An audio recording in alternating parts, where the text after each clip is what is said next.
maxkamadda gobolka Banaadir ayaa dhageysanaysa kiis dacwadeedka ka dhashay kufsi iyo dil loo geystay marxuumad Xamdi Maxamed Faarax isla markaana dhacay 11 September ee sanadkan.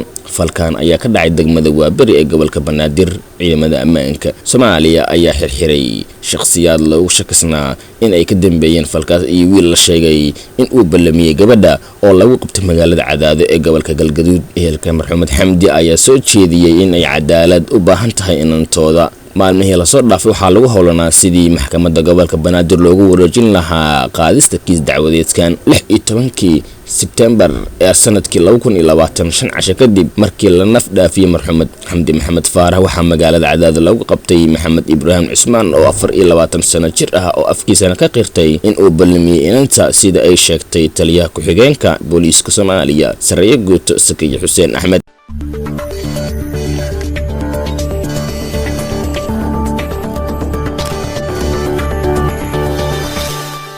Audio Jungle.